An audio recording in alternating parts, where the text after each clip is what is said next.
Thanks for joining us. I'm Philip Coleman. Lynn Brooks has the evening off. It's been almost 1 year since Krispy Kreme was destroyed during the April 27th tornado. Now spirits are renewed as Tuscaloosa's donut shop is getting ready to once again flash their hot and ready sign. WVUA's Leah Knight takes a bite out of that story. And it's overwhelming, just the people that we want you back, we can't wait. It's they're going to be lined out the door, and we'll have that donut machine as wide open as it'll go. That's how Evan Smith, whose family brought Krispy Kreme to Tuscaloosa in 1960, feels about the community support he's received after losing his family business in the April 27th tornado. We definitely had several obstacles that I felt like not everybody that was affected by the tornado had to go through, but we're proud that we're here today, 12 months later, with a groundbreaking ceremony getting started. Smith says the groundbreaking ceremony is a symbol of hope and normalcy for the city. We're going to get this behind us, and the greatest thing is, as bad as the tornado was, Tuscaloosa is about to get the newest, baddest, up-to-date Krispy Kreme today. Over 4,000 Krispy Kreme fans have expressed their support through the Tuscaloosa Krispy Kreme Facebook page. People shared a lot of stories about, I've come to that location ever since I was 6 years old, and tell their story about their grandmother or grandfather bringing them there every Sunday morning. I mean, it's so many stories, I can't remember just one, but it is amazing. Smith says seeing the reaction from the community has been an eye-opening experience. I grew up here. Sure, it's special to me, but I didn't realize it was special to somebody else, because this is all I know. If I couldn't make a donut, I don't know what I would do. Lucky for the rest of us, Smith is still making donuts, and hopefully will be for years to come. In Tuscaloosa, Leah Knight, WVUA News. And Smith says it's too soon to set an exact date as to when Krispy Kreme will reopen, but they're aiming for around August or September. And remember, be sure to join WVUA's Alabama's Home Team next week for a special presentation dedicated to everyone touched by the April 27 storms. Our 1 hour-long documentary, Faces of the Storm, will air every night next week. You can see it at 9 p.m. Monday through Thursday, and on Friday, April 27th, Faces of the Storm will air immediately following WVUA News at 6. This special presentation is a look at the people impacted by the storm and their stories of loss, survival, and hope. Faces of the Storm will be brought to you commercial-free with special thanks to DCH and Nucor. And we have a special programming note for you. Your home team will have special coverage all week leading up to April 27th. It all begins on Monday when we are live from the Rosedale community. Tuesday, we'll have special coverage from the Forest Lake neighborhood. Our coverage continues on Wednesday from Alberta City. On Thursday, we're at Holt. And it will all wrap up on Friday when we will broadcast the city's memorial service live from Coleman Coliseum. And we'll have many special reports all week long right here on WVUA News. On your home team crime watch, 3 people arrested in connection with a Tuscaloosa County homicide investigation. The arrests come just over a week after Greta Johnson's body was discovered. According to Tuscaloosa Metro Homicide Captain Lloyd Baker, Leroy Hines, Cynthia Mack, and Jeffrey Sanders have been charged with capital murder. Authorities say they believe Johnson was murdered because of the money that she allegedly owed to the suspects.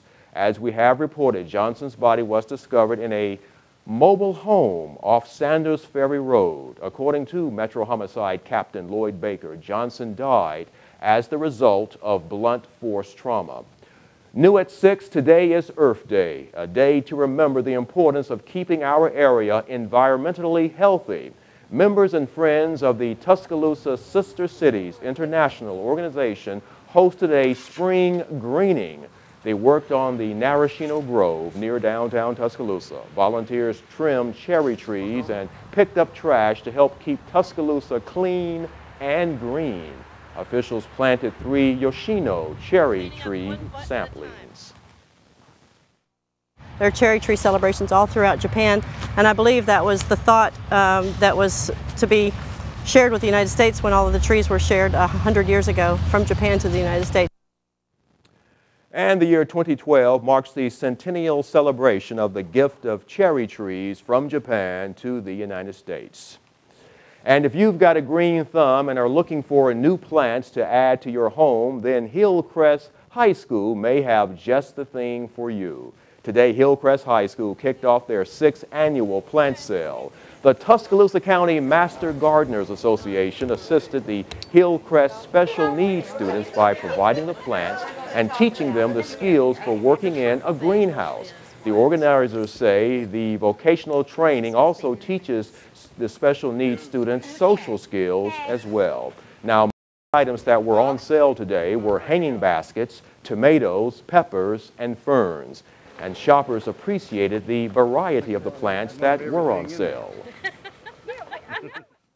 I live in an apartment, so I have very limited space as to where I can grow stuff, and so I'd rather have fruit-bearing plants than just flowers. And the Hillcrest High School annual greenhouse plant sale runs through Sunday. The greenhouse is located behind the school. The doors open at 8 a.m. on Saturday, 2 p.m. on Sunday. Today, the Veterans Affairs Center honored college students who choose education after their military service. They were recognized at the 6th Annual Center for Community-Based Partnerships Awards Luncheon. Dr. Lee T. Todd, Jr., a leader of university outreach, was the keynote speaker. Organizers say this is important for education because it's important to know the role that education plays in this community. The event also recognized students in outstanding projects that serve our area. Well, for students to have a chance to apply what they've been learning, some of the students in museum studies, Bill Bomar's museum studies class participated, and so they were able to do the archival research, to dig around in old records, to make sense of the past in ways that today's contemporary students can understand. And the top individual award went to the College of Education Dean, James E. Jim McLean, for community partnerships to improve educational attainment and more accurate assessments. Tuscaloosa is getting ready to run, swim, and roll to the finish line this weekend as the 2012 USA Triathlon makes its way to town. Tuscaloosa hosted this event last year, and officials say they are excited about returning to this city, rich with a national championship tradition. And the relay will start and end at the Tuscaloosa Amphitheater. Over 1,000 competitors are expected to represent universities from all around the country in support for Tuscaloosa. The athletes are also participating in a tornado relief book drive. Race organizers say this is a great opportunity for the athletes to give back to a community in need. For more information, you can visit our website, that's WVUATV.com, and click on Numbers and Links.